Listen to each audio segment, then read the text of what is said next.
one more point here. Please, you can make all very the points point. you want. Vaccines, okay? I don't want to, like, poke the bear here. The bear believes in vaccines, just being skeptical of all medical interventions, as everyone should. Science matters. Of course it does. But it does. Sometimes you don't sound that way. That's what worries me. Well, that's nuts. And it sure ain't scientific, and that's why the Democrats lost the election. It's true.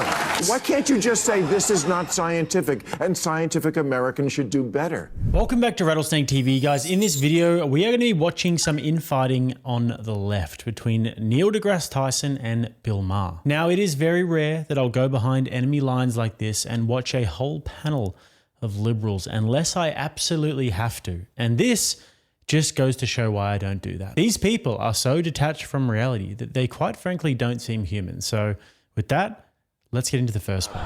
Donna, are we more likely to see a conservative female president before a liberal one? Oh, that's an interesting question. Okay. I think we'll see a Democratic. We've had three. We've had Geraldine Ferraro as a nominee, Hillary Clinton as a nominee, Kamala Harris as a nominee. We will have a Democratic female president in my lifetime. I say...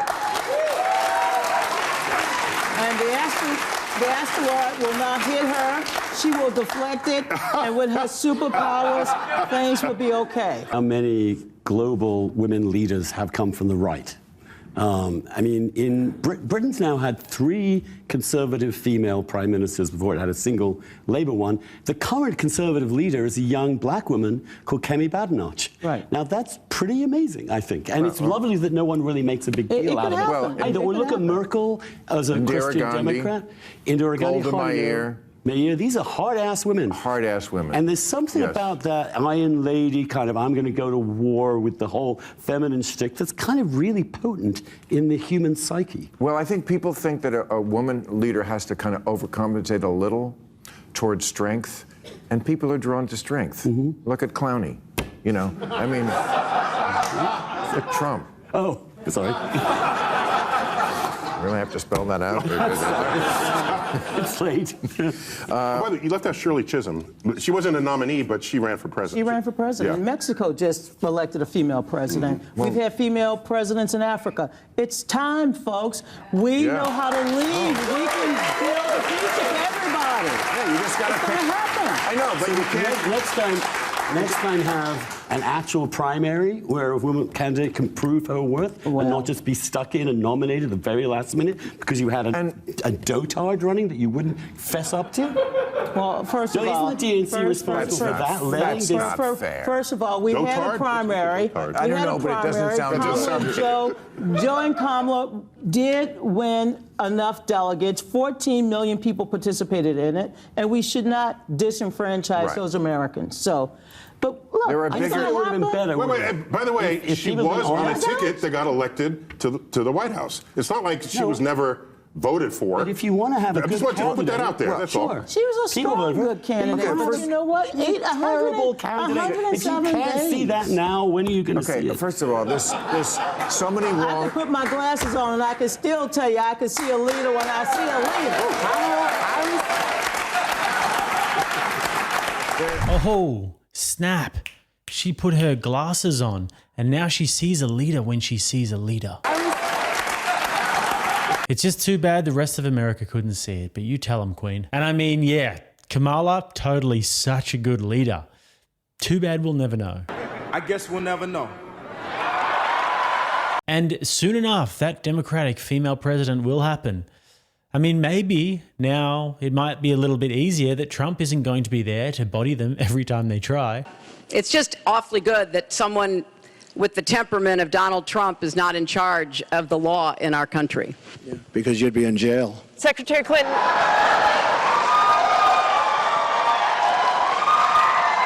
And maybe if they keep up the whole sassy, I'm woman, hear me roar sort of attitude, then people will take them seriously and want them to be president. But seriously though, the people that you see on these shows, I don't know who the hell they are, but it's just such fake bullshit. And this woman, when you really think about it, embodies the Democratic establishment perfectly. These people are completely detached from reality and how everyday people feel and think. And that's probably why they thought that Kamala Harris would be a good candidate to beat Donald Trump. And it's also why they thought that nobody would notice that Joe Biden was senile. So now let's get into the bit where Neil deGrasse Tyson and Bill Maher start to get into it. And there is a very funny dynamic between these two. And they have crossed paths before. We have covered it on this channel. And I think that Bill genuinely really hates this guy. And I'm going to explain why I think that after we watch them go at it a little bit. Before then, guys, I want to introduce you to the sponsor of today's video, Ground News. In today's media landscape, staying informed and avoiding propaganda is genuinely very difficult. And with so many misleading narratives, how can we trust the news?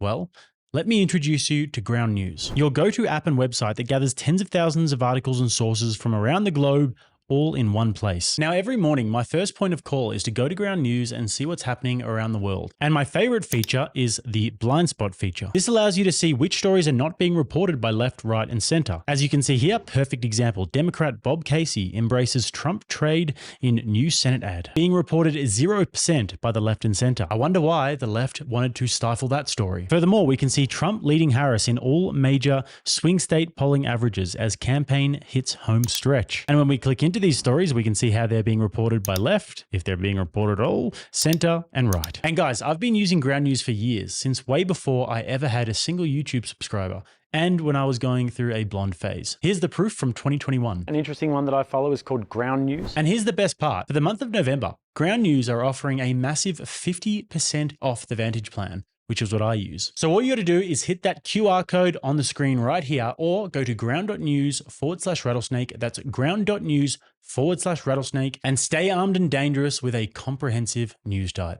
Let's get back. So, okay, you guys, what do you think of the fact that the gays and the Jews stuck with the Democrats? Gays voted for Kamala 84%.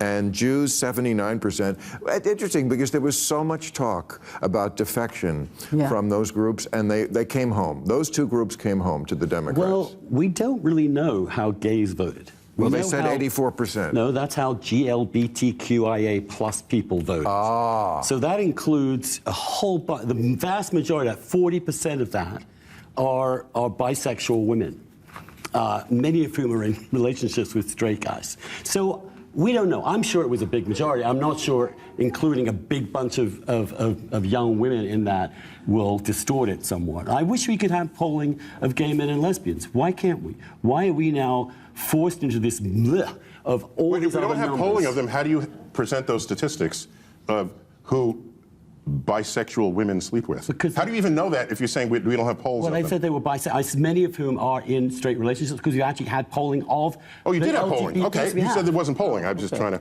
understand. Well, as a I have a subsection simple of that. answer. Yes. There's a lot of polling in the We'll gay take community. it.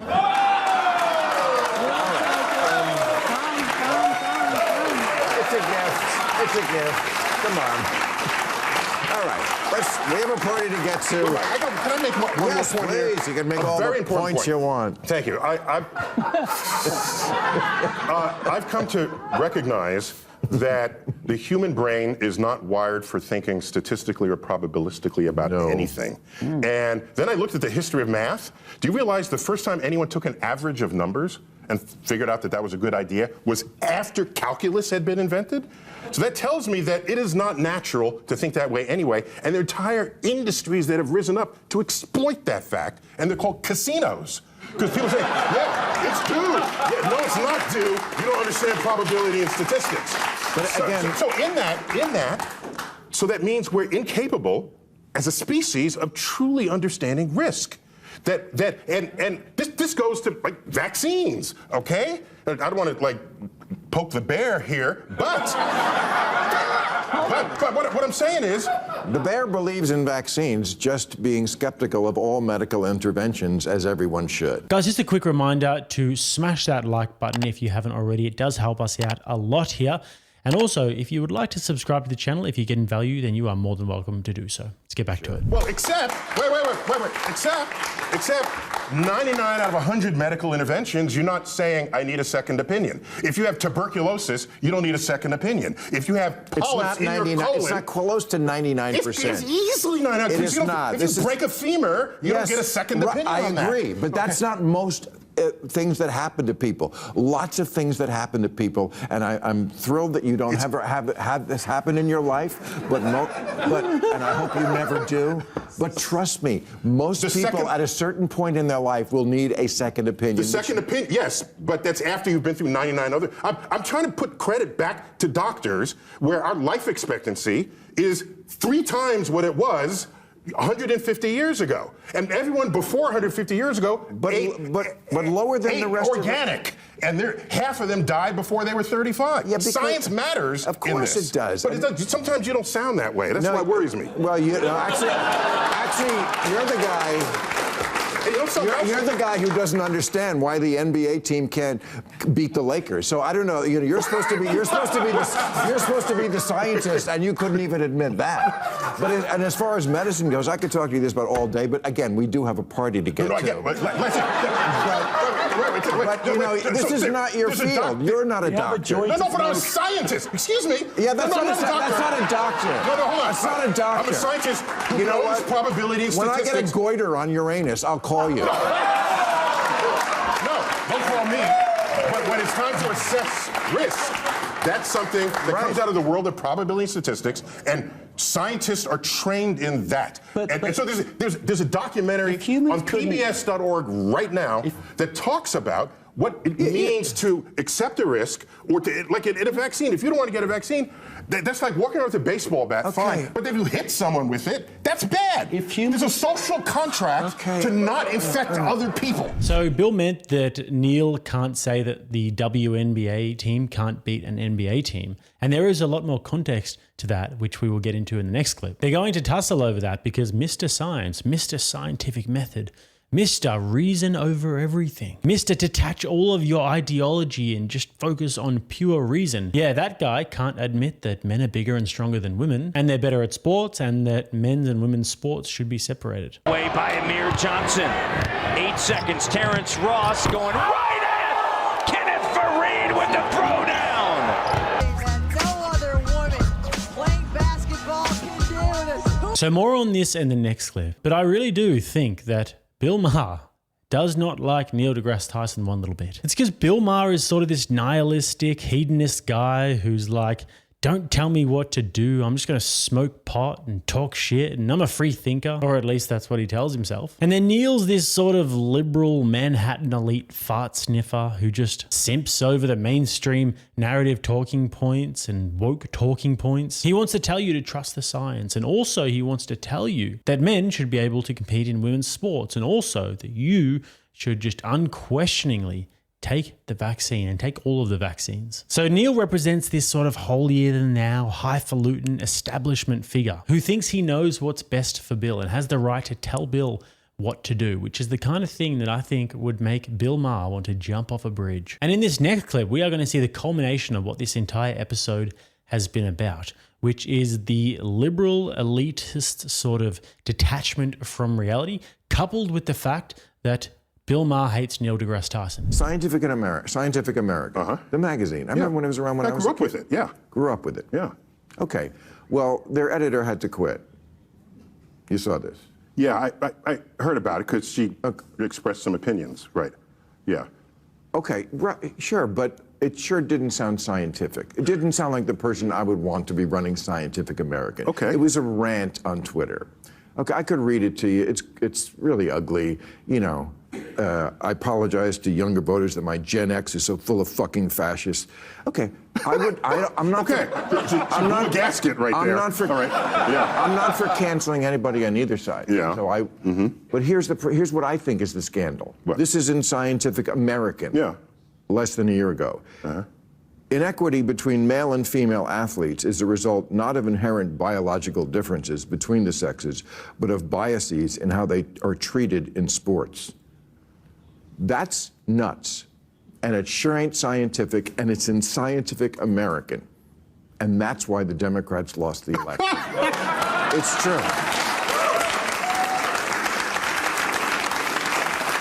Bill, every 20 minutes on your platform, you come up with another reason why the Democrats lost. You already have the answer. They lost the election. So anything you say is why they did it. First of all, you don't watch this show, so you don't know that. I know you don't, and it's okay.